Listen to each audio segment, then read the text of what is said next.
जय हिंद। देखिए, हमारे तीनों सेनाओं के जो पहले चीफ ऑफ डिफेंस स्टाफ यानी सीडीएस जो थे बिपिन रावत, अब वो हमारे बीच नहीं रहे। इनका एक शानदार करियर रहा। ये उत्तराखंड से आते थे। इनके पिताजी भी सैनिक जो लेफ्टिनेंट जनरल के पद से रिटायर हुए थे। ये हमारे सेना के थल सेना प्रमुख रहे, उसके बाद पहले सीडीएस रहे। इनका मुख्य काम तीनों सेनाओं में समन्वय स्थापित करना था। ये अपने कार्यकाल में इसको बहुत ही बखूबी अपने काम को पूरा किए थे। 1958 में इनका जन्म हुआ और आज के दिन इनका एक हेलीकॉप्टर क्रैश में ये शहीद हो गए। 14 लोग थे उस हेलीकॉप्टर में, जो खराब मौसम के कारण बताया जा रहा है क्रैश कर गया था इनका हेलीकॉप्टर। जो ये जब इन्हें कार्यभार दिया गया था तो इन्होंने सीडीएस के पद को बहुत ही बखूबी निभाया था।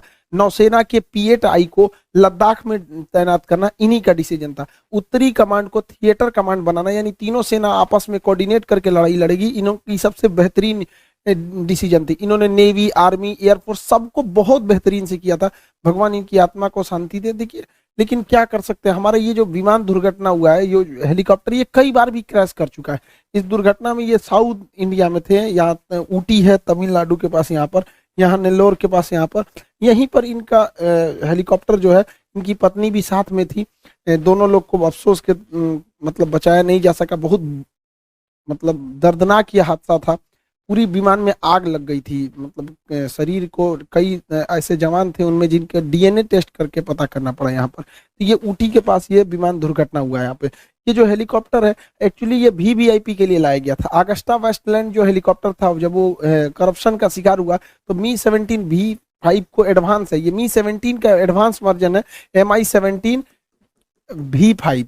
ये जो V5 है ये एडवांस वर्जन है, लेटेस्ट वर्जन है। इसे हम लोग 2012 के कॉन्ट्रैक्ट में लाए थे। 2018 में ये पूरी तरह से कंप्लीट हो गया था। 2019 में इसकी सर्विसिंग भी भारत में चालू कर दी गई थी। इसमें हमारे नरेंद्र मोदी भी जाते हैं। ये कई जितने भी वीआईपी लोग जाते हैं इसी से जाते हैं। अभी ये कई बार दुर्घटना भी ग्रस्त हो चुका है। 2013 में जब ये नया नया आया ही था, तभी उस समय उत्तराखंड के रेस्क्यू ऑपरेशन में विंग कमांडर शहीद हो गए थे। अभी कुछ दिन पहले ये अरुणाचल प्रदेश में दुर्घटनाग्रस्त हुआ है।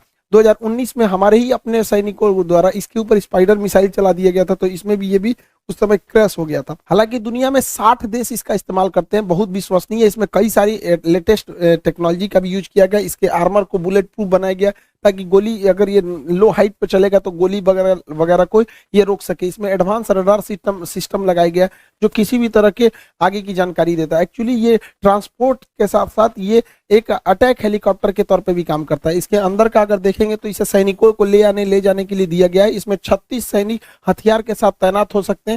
ये 13,000 किलोग्राम की चीजों को उठा के एक जगह से दूसरे जगह में ले जाने में सक्षम है। ये इसको मेनली मतलब ट्रांसपोर्ट के तौर पे इस्तेमाल किया गया था। ये बहुत विश्वसनीय दुनिया में रहा है। हालांकि कई टेक्नोलॉजी का 100% हम भरोसा नहीं कर सकते।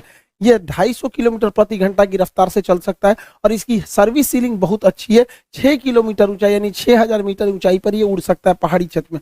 वहां ये डिप्लॉयमेंट के लिए बहुत ही बेहतरीन साबित होगा। इसमें दो इंजन लगाए गए हैं।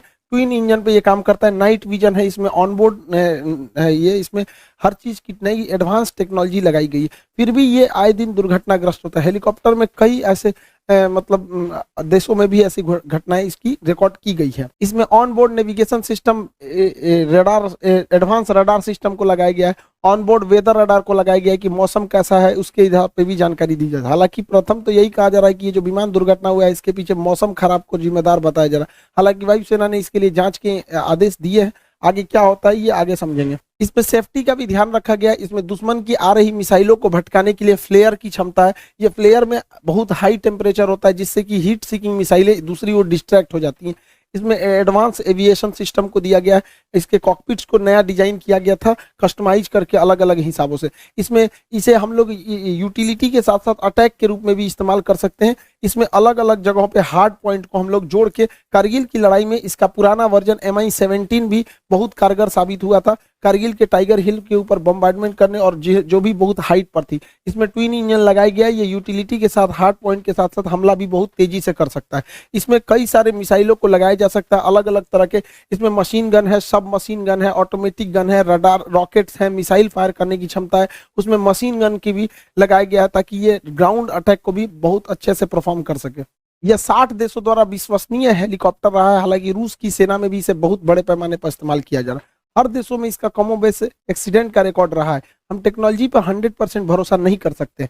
एक्चुअली जब भी आप कोई विदेश से हथियार को लाते हैं तो उसमें परमानेंट आप मेंटेनेंस उतना अच्छा नहीं कर पाते हैं जितना आपके पास खुद का रहता है, क्योंकि विदेश अगर कोई ऐसे कल पुर्जे खराब हो गए जो विदेश से लाने हैं तो आप उसको थोड़ा सा टॉलरेट करके भी चलते हैं कि चलो भैया अभी पूरी तरह से खराब नहीं हुआ है। लेकिन वही अगर हम अपना हेलीकॉप्टर देखेंगे ध्रुव जो इसे हम बना रहे हैं, तो अभी हमको स्वदेशी बनाना पड़ेगा। लेकिन क्या करें, भारतीय सेना में स्वदेशीकरण, मेक इन इंडिया को सबसे ज्यादा अगर किसी ने बढ़ावा दिया था सेना में तो बिपिन रावत जी ने ही दिया था। अब कई सारे ऐसे हथियार, ऐसे सारे ऐसे इंस्ट्रूमेंट थे जिसपे आयात पर बैन लगा दिया गया था। पहली बार भारत जो है इजराइल के बराबर हथियार एक्सपोर्ट करने में जा रहा है, तो ये भारत के लिए एक अच्छी खबर थी। खैर बिपिन रावत जी जो थे, जब तक उन्होंने भारत रहे, भारत माता की सेवा ही किए रहे। अब उनको होनी को अब कोई क्या टाल सकता है। अब आगे सरकार को डिसीजन लेना है कि अब किसी अगला चीफ ऑफ डिफेंस